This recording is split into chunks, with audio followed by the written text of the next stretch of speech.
Hi, this is Jimmy Havoc, and you're watching Morgan Richards Interviews. Hey, I'm Morgan Richards from Radio Cardiff, backstage here at ICW. I'm joined now by none other than Mr. Jimmy Havoc. Hello. Hey man, you good? I'm good, thank you. How are you? Not too bad, thanks. Good. How's things? Good. Yeah, good. Not too bad. Sore, tired. Yeah. I always thought an office job would be worse than this. I think it still is because I don't have to get up at 9 a.m. But it's a lot more painful physically, not emotionally. Yeah, I can imagine. So Jimmy, it's safe to say you've had quite a colourful career so far inside the square circle. Red colour. Yeah. Being able to go toe-to-toe with anyone in the ring, but also having the throwback to that original classic hardcore style of wrestling. Are you kind of thing being able to mix it up and everything in between? Is that being able to show you a great side of your character, being able to not only stick to one kind of aspect? It's helped me, but the hardcore sort of side of wrestling gives me a bit more of an aura in that sort of respect over some other people. But as much as like hardcore wrestling, deathmatch wrestling gets a bad name sometimes, because there are a lot of people who use it to hide the fact they can't actually wrestle. Whereas to me, like, whether you're doing lucha or Joey Ryan flipping people with his dick or me doing hardcore wrestling, it's hard, it's still wrestling.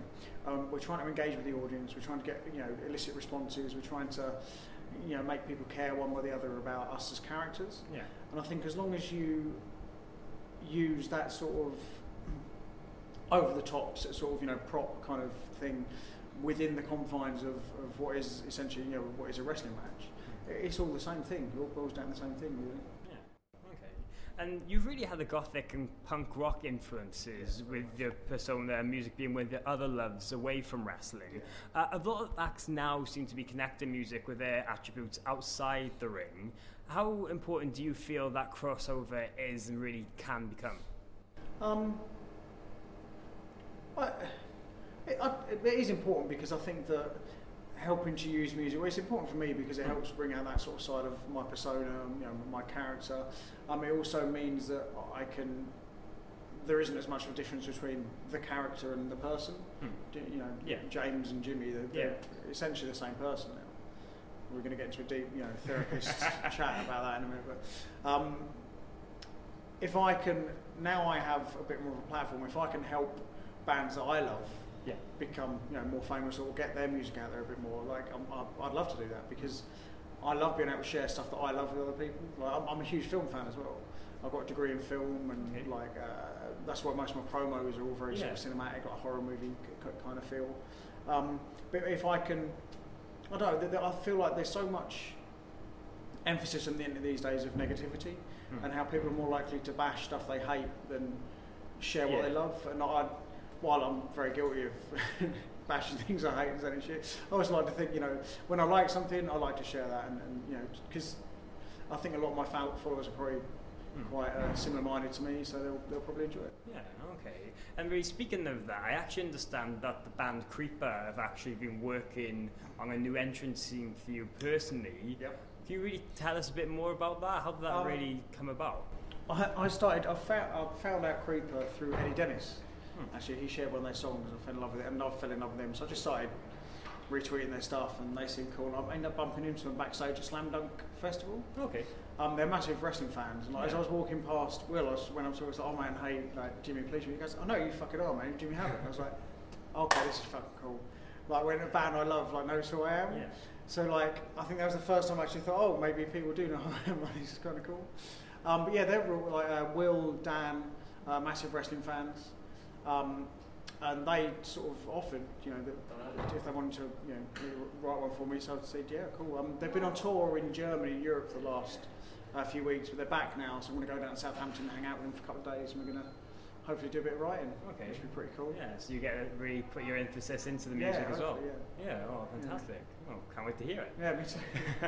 And with that, of course, in your career, you've worked and competed in various companies and promotions across the globe. As you said, really mixing it up with those kind of stars. Do you see a real different audience compared to the different places, maybe especially in the States and over here in the UK?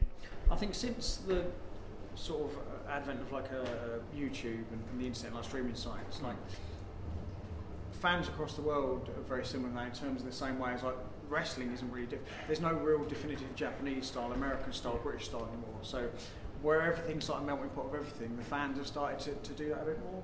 But I still will say 100%, wherever you go in the world, the British fans are still the best.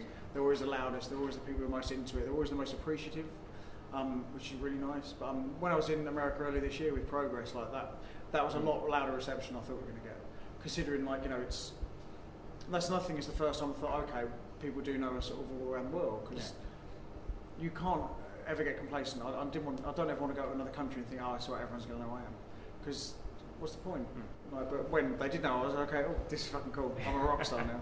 I've always wanted to be a rock star, but I can't play or sing.